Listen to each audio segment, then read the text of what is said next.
안녕하세요. 세상에서 가장 작은 책방 홍대 카페 본주로에 있는 원테이블 북스토어 이따 책방입니다.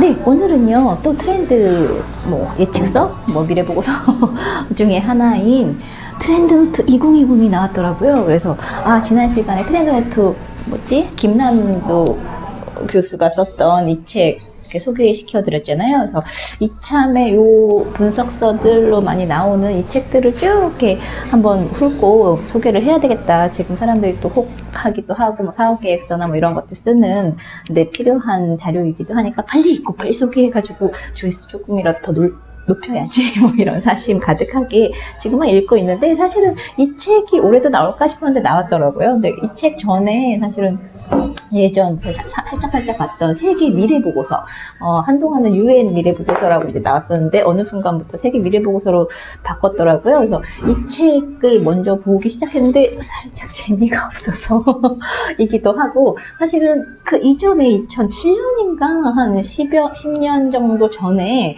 2020을 이렇게 예측하면서 썼던 2020년 위기와 기회의 미래라는 이 책을 또 예전에 제가 읽었었는데 기억이 안 나가지고 중고책으로 구해서 이걸 같이 보면서 리뷰를 하면 좋겠다라고 하면서 이제 슬쩍 보고 있는 찰나에 트렌드노트가 짠 하고 치고 들어와가지고 딱 봤는데 너무 재밌어가지고 이걸 먼저 소개해야 되겠다 이런 생각이 들더라고요. 일단 2020 트렌드노트 이번에는 작년 거도 있었는데, 작년에 비해서, 필진이 조금 바뀌거나 늘었고, 더 재밌어지는 것 같은?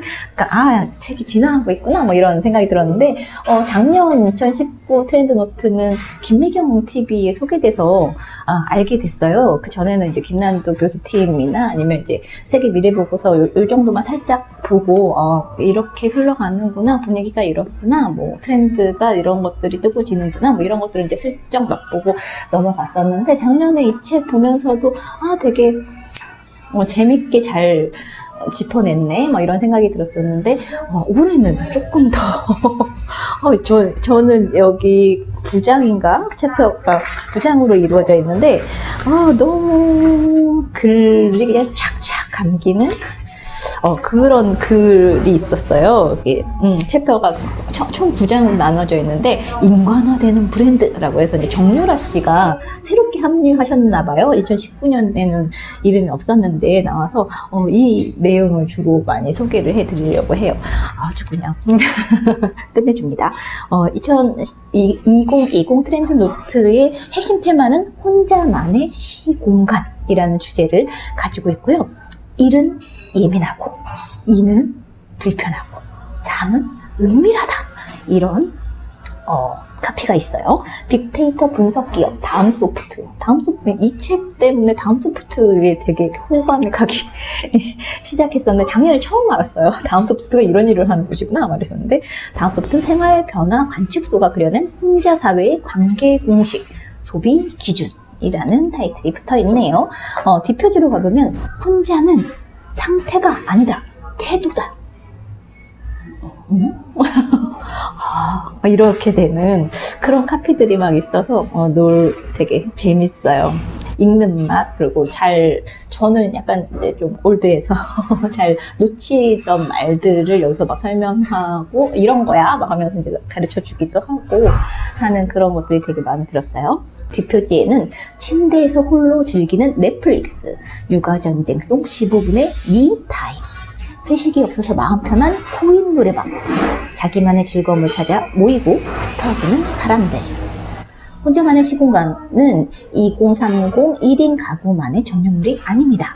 싱글은 싱글대로, 기혼은 기혼대로 혼자만의 시공간이 소중합니다. 그에 따라 시간을 보내는 방법, 사람들과 관계 맺는 기준도 달라집니다. 혼자라는 두 글자를 누군가의 외로운 상태가 아니라 삶을 꾸려가는 우리의 태도로 바라보세요. 오늘날의 혼땡 라이프를 더욱 윤택하게 해줄 아이디어가 떠오를 겁니다. 하면서 혼밥, 혼술, 이런 혼코 이런 것도 있다고 해요. 혼자 코인 노래방 간다 이런 거를 뜻하는 말이라고 하는데, 그런 트렌드는 꽤 오래 전에 이렇게 시작이 됐고 2019년에도 이미 이제 중요하게 다루었던 그런 테마인데, 이런 것들 것들에 대한 이야기를 2020년에는 또 어떻게 지속되거나 변형되거나 바뀔지 이런 이야기들을 쭉 이제 다루고 있고요. 날개도 봐야죠. 책을 만들 때는 제일 공이 많이 들어간 표지, 뒷표지, 그리고 저자나 이 책에 담고 있는 것들을 앞날개와 뒷날개를 통해서 선보여주고요. 그 다음에 서문에서 이 책이 뭘 다루고 있는지 사람들한테 알려주는 그런 기능을 하기 때문에 그 부분들은 어떤 책을 이렇게 살까 말까 뭐 읽는 거야 뭐 당연히 그냥 읽으면 되지만 계속 볼지 말지를 결정하는 가장 중요한 요소여서 제가 중간 매번 이렇게 책을 소개하면서 지은이 소개라든지 이 앞뒤에 카피라든지 이런 서문에서 나온 이야기들 이런 것들을 소개하는 이유가 그런 데 있어요. 앞날개를 보면 이런 게 있네요. 2020년을 여는 질문 하나. 홈땡 시대의 기업의 생존 전략은 무엇입니까? 소비자와 친구가 되어야 합니다. 친구처럼 평등한 관계여야 하고 친구처럼 좋아할 수 있는 사이여야 합니다. 친구가 되어야 한다는 것은 사람처럼 느껴져야 한다는 의미를 포함합니다. 사람처럼 개성을 지니고 있어야 하고 사람처럼 친근해야 하고 사람처럼 잘못하면 미안하다고 사과해야 합니다. 모른 척 뭉치거나 아니라고 발뺌하는 친구는 오래가지 못하죠. 무엇보다 유머를 잃지 마십시오. 모든 것을 다 잘하는 친구도 친하게 지내고 싶은 친구는 아닙니다. 사람들은 개성있고 매력적인 어느 한 구석이 뛰어난 친구를 가까이 하고 싶어 합니다. 이 글도 이제 맨 뒤에 나오는 제가 여기서 이 책에서 제일 마음에 들어하는 정유라 님이 쓰신 글 속에 이제 포함되어 있는 게 앞에 이렇게 발췌되어서 이제 쓰여져 있는데요. 나중에 또 다음 소프트 생활 변화 관측소라는 곳에 대한 설명이 있어요. 데이터를 통해 우리 생활의 변화를 관측합니다. 1000개의 질문에서 도출되는 7개의 인사이트. 10년 동안 소셜 빅데이터 관측에서 노하우를 지닌 다음 소프트 약 1억 2천만 건의 소셜 빅데이터를 매월 모니터링 한다고 해요. 자연어 처리를 통해 1000개 이상의 키워드의 변화, 등락, 추세를 감지합니다. 매월 7개의 중요한 관측을 선별하여 1회의 관측지를 발행하고 1회의 관측당을 진행합니다.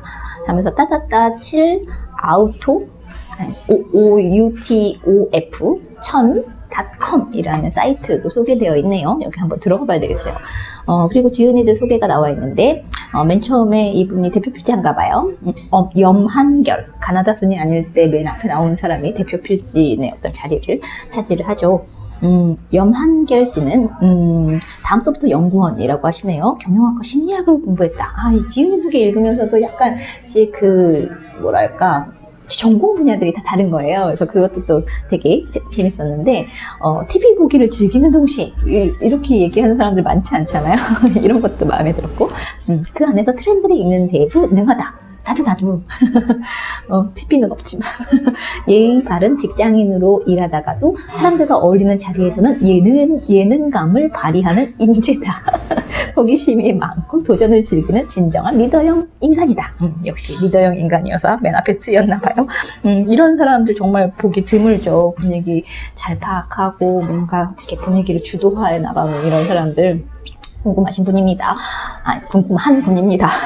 이원희, 다음 소프트 연구원, 행정학과 국제학을 공부했다. 사람들의 이야기를 통해 나를 발견하고 세상을 바라보는 데 재미를 느낀다. 일상에서 아름다움을 찾고 영감을 얻는 풍요로운 삶을 꿈꾼다. 되어 있고요. 뒷 날개로 지은이 소개가 이어지는데 박현영 다음 소프트 연구원 숫자가 열과 행으로 꽉 차 있는 교차표를 보는 곳으로 직장 생활을 시작하여 보통 이제 회계 총무 쪽에서 이런 것들 많이 하죠. 지금은 사람들의 말과 글을 듣고 읽으며 라이프 스타일 리서치를 하고 있다. 데이터는 결국 사람을 이해하고 사람을 이롭게 하는 데 도움이 된다고 생각하며 데이터를 통해 많은 사람들을 만나고 다닌다. 이런 글 되게 좋았어요. 데이터는 결국 사람을 이해하고 사람을 이롭게 하는데 도움이 되는 거야. 이런 철학들이 묻어 있어서 글자 소개가 되게 마음에 들더라고요. 그냥 하나만한 그런 얘기들이 아니라 우리가 왜 이런 걸 하느냐면 우리 스스로를 잘 이해하고 어떻게 하면 우리한테 더 도움이 될까, 이렇게 할까, 이런 궁리를 하는 어떤 소스를 제공하기 위해서야. 그러니까 자기의 어떤 직업관이라고 할까요? 선명하죠. 왜 하는지 안 하는지 모르겠고 막 하기 싫은데 억지로 하고 이런 사람들 옆에 있으면 막 이렇게 도망가고 싶고 막 그러잖아요. 근데 뭔가 막 자기 일에 빠져서 막 의미를 알고 막 열심히 할 줄 아는 사람들이 옆에 있으면 그 자체로 되게 좋은 에너지를 받게 되는 것 같아요. 다음은 이예은, 다음 소프트 연구원, Peace and Conflict Studies, Global Poverty Practice, 문화 인류학. 어쩌다 보니 대중에게는 다소 생소한 분야만 공부했다. 소수점 3번째짜리까지 다루는 시청률 분석으로 사회생활을 시작했지만 사람들의 이야기를 듣는 민족지 연구로 석사 논문을 썼다. 데이터와 이야기의 교차점에서 만나는 일상의 새로운 발견에 항상 흥미를 느낀다. 함께 즐겁게 씩씩하게 사는 일상을 꿈꾼다. 구지원, 다음 소프트 연구원, 경영학과 의료학을 공부했다. 요즘 기업에서 가장 궁금해한다는 밀레니얼이자 다음 소프트의 젊은 피를 담당하고 있다. 매달 시장 조사하듯 트렌드를 관찰하는 것이 취미이고 머릿속에 있던 가설을 데이터로 확인할 때 짜릿함을 느낀다. 나와 주변인들의 변화를 이해하며 나이 들어가는 것이 궁극적인 목표다. 김정구, 다음 소프트 연구원, 신문방송학과 영문과를 공부했다. 직업을 가진 일에 항상 데이터와 씨름 중이며 혹시라도 데이터에 함몰돼 그것들을 둘러싼 의미를 놓치지 않을까 항상 고민 중이다. 길거리나 소셜미디어에 나타나는 사람들의 행동과 생각을 은밀하게 관찰하는 일을 좋아하고 은밀하게 제법 괜찮은 남편이자 아빠로 늙어가는 것이 꿈이다. 정유라, 눈에 확 들어왔던 분인데 다음 소프트 연구원, 학사 과정으로 경영학과 불문학을, 석사 과정으로 문화 커뮤니케이션을 공부했다. 낭만이 있는 삶을 바라며 사소한 것을 오랫동안 관찰하는 것이 취미다. 거의 모든 것에서 신기하고 재미있고 감탄할 만한 요소를 찾는 재주를 지니고 있다 라고 되어 있어요.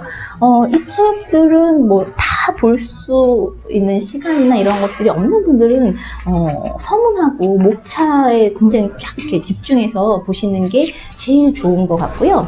첫 번째는 변화하는 공간이라는 것이고 어떤 맛집이 될 것인가, 우리 집을 채우는 공간 경험들, 변화하는 관계, 혼자 사회, 새로운 공동체를 찾아서 문자의 시대 친구를 찾습니다. 불안한 밀레니얼맘, 매력적인 밀레니얼 대리, X세대 엄마, 내가 X세대인데 변화하는 엄마, 변화하는 소비, 취향을 아직도 찾습니다.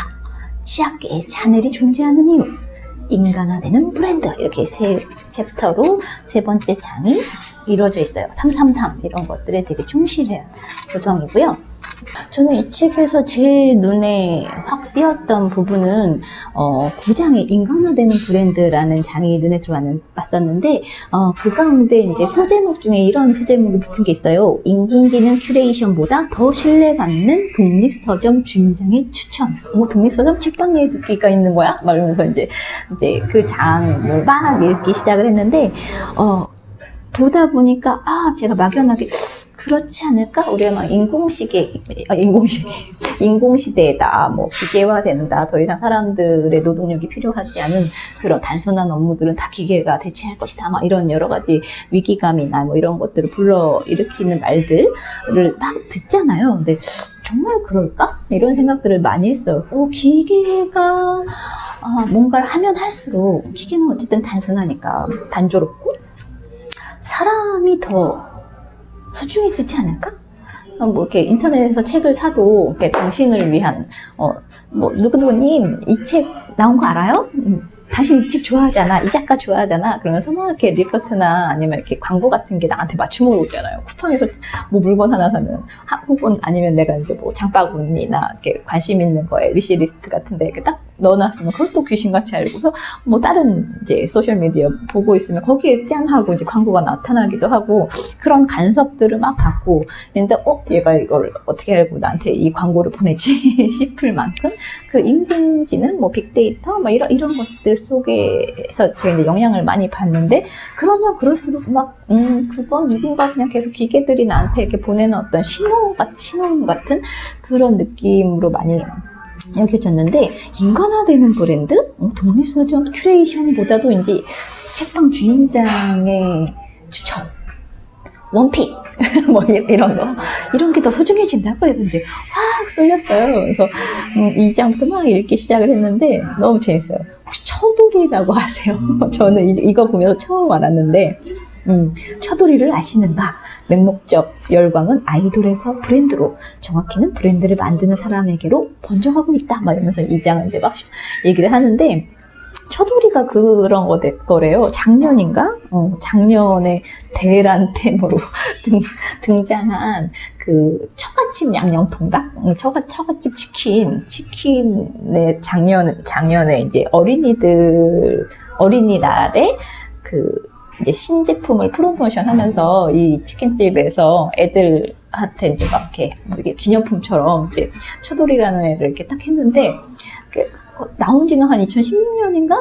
이때 나와서 별로 반응이 없다가 올해 어린이날에 대박이 난 거예요. 그래서, 이것을 막 행사 첫날 1만 개의 처돌이가 모두 동나와서 처갓집 치킨 홈페이지 사과물을 올리기도 했다고 할 정도로였는데, 이게 처음이 아닌데, 처음 나온 게 아닌데, 이렇게 사람들이 주목해서 확 가져가게 됐던 이유가, 이제 유명 유튜버가 이제 이걸 언급하면서 그랬다고 하는데, 처갓집 치킨의 맛은 처돌았지만 처돌이는 처돌 잘 맞다고 해요. 뭐 이런 멘트가 대박을 치면서 처돌이 희귀템처럼 막 이렇게 했던 그런 이제 스토리를 이야기를 하면서, 이제 뭐랄까, 막 뭔가에 열광하는 사람, 팬덤, 뭐 덕후, 막 이런 이야기를 하는데, 처돌이는 그것보다 저게 뭐라고, 뭐 이런 느낌이잖아요. 그러니까 정말 사소하고 별건 아닌 것 같은데 막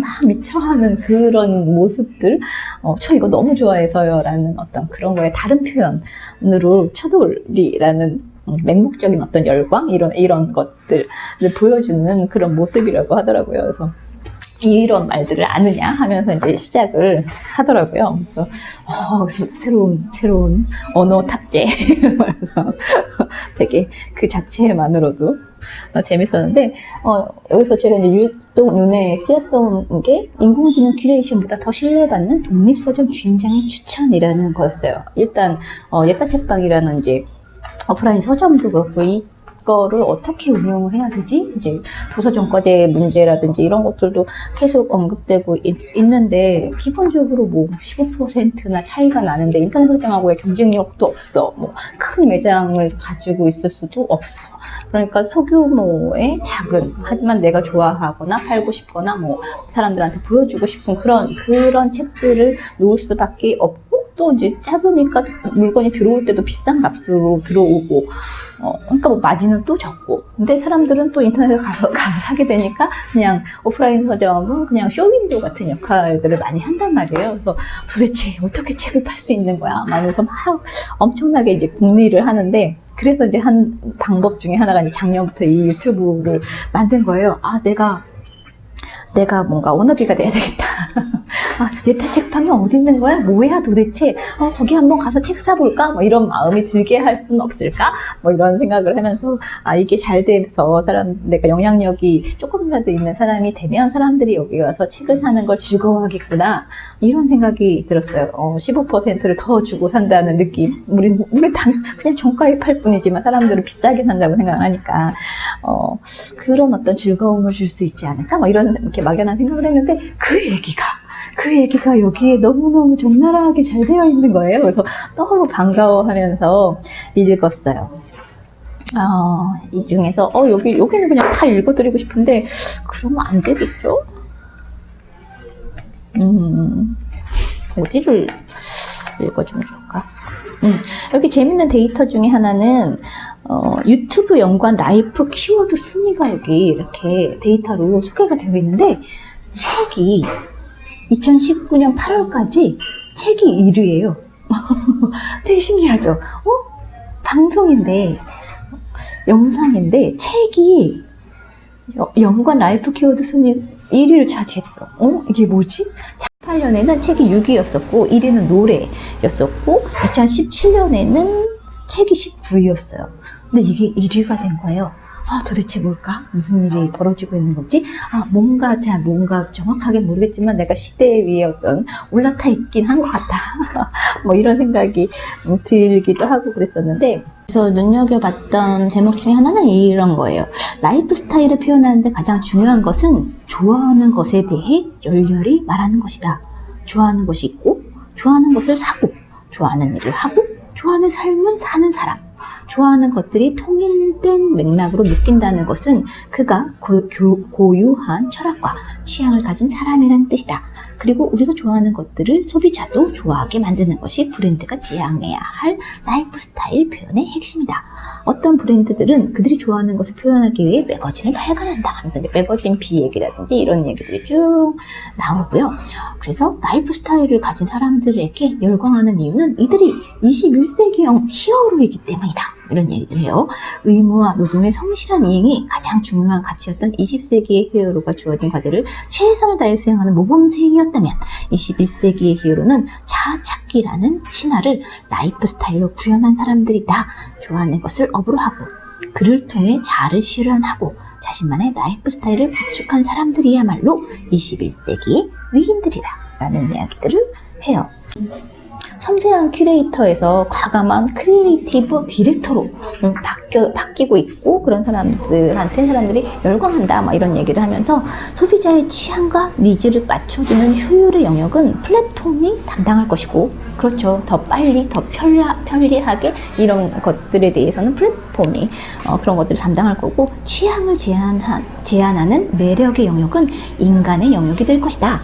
앞서 언급한 고유한 라이프 스타일을 지닌 브랜드의 페르소나 말이다 하면서 이제 막 이렇게 뭐죠? 셀린느라고 들어보셨어요? 저는 이 책에서 처음 봤었는데 2018년 9월 별다른 이벤트도 없이 전 세계 소셜 피드를 뜨겁게 달군 브랜드라고 해요.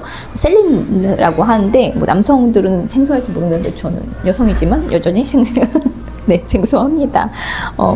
여기에 이제 존재감의 핵심이 피비 파일로라는 크리에이티브 디렉터가 있었는데 이분이 이제 담당하던 역할이 바뀌었나 봐요. 이분이 없어지고 이제 새로운 어떤 오너, 뭐 대표 이런 사람으로 바뀌면서 이 사람의 흔적을 샥 지웠는데 이거에 막 열광하던 고객들이 이제 팬들이 이제 막 이렇게 막 뒤집어 엎은 거죠, 일종의. 그래서 그 올드 셀린느 해갖고 이 사람이 이렇게 쭉 해왔던 브랜딩 해왔던 그 모델들을 굉장히 이렇게 소비하고 막 우러르고 막 이런 모습들을 이렇게 하면서 결국 브랜드는 브랜드를 만들어가는 사람이 얼마나 매력적이고 팬심을 갖도록 하는가 이런 것이 굉장히 중요한 역할을 차지했다 이런 이야기들 이런 사례들이 굉장히 많아요. 그래서 루이비통 뭐 남성복 부분의 새로운 수장으로 이제 흑인 이제 디자이너가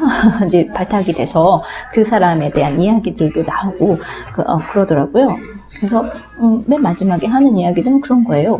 효율이 보장되면 인간은 매력을 원한다. 삶의 효율은 충분히 높아졌고 이제 매력의 질을 논할 때가 되었다. 매력의 질을 올리는 것은 시스템이 담보하는 빠름과 간편이 아닌 이건 플랫폼으로 넘어갔다고 그랬죠. 스타일이 풍기는 감수성과 철학이다. 스타일 앞에 붙은 수식어가 시크나 프렌치 혹은 모던 같은 흔한 단어에서는 안 된다. 우리가 창조할 라이프 스타일에 붙은 수식어는 아직 없는 새로운 이름이어야 한다. 그 이름을 만들고 가꾸는 것이 라이프 스타일 브랜딩의 전술이다. 그리고 그 전술의 핵심은 브랜드를 인간화하는 것이다. 언제나 또 영원히 사람은 브랜드의 중심에 있을 것이다. 고객에 대한 배려, 고객을 위한 맞춤형 서비스도 중요하지만 이제 우리 브랜드를 대표하는 사람을 중심에 놓을 차례다. 그가 좋아하는 것을 사람들이 좋아하게 만들자. 그것이 스스로를 처돌이라 부르며 열광하는 대상을 손민수하는 데 꺼리낌 없는 열광시대 브랜딩의 새로운 답이 될 것이다. 항상 이렇게 왔다 갔다 했던 것 같아요. 사람 중심의 뭐 경영, 운영, 뭐 시스템 뭐 이런 얘기를 하기도 하고 사람이 아니야 시스템, 제도가 중요해, 뭐 사람이 중요해, 뭐 이런 서로가 서로의 어떤 보완 관계인데 저 사람 때문에 너무 휘둘려 조직이 뭐 이런 이야기를 많이 하기도 하고 하지만 결국 사람이 아니면 사람에 따라서 시스템을 무력화시키기도 하고 뭐 이러잖아요. 그게 이제 독재 뭐 이런 식으로 가기도 하고 결국 인공지능 시대, 기계화의 시대, 뭔가 굉장히 최첨단의 시대로 가면 갈수록 사람의 특징, 기계로 대체될 수 없는 무엇, 이런 것들이 굉장히 중요한 화두로 떠오를 것이고, 내년 혼자 1인이라는 것들이 어떤 상태가 아니라 태도로서 이제 좀 주목받는 이런 시대에 사람은 더 중요해질 것이고, 사람 자체가 브랜드화 될 것이고, 브랜드는 사람화, 인간화가 될 것이다 라는 그런 이야기들을 담고 있어서 굉장히 쫄깃 재미있게 읽었습니다. 한번 읽어보세요. 세계 미래 보고서 읽고 또 리뷰해야 되는데, 이 책이 제일 뭐랄까 젊은 감각으로 쓰여져 있는 예측서인 것 같아요. 네, 안녕.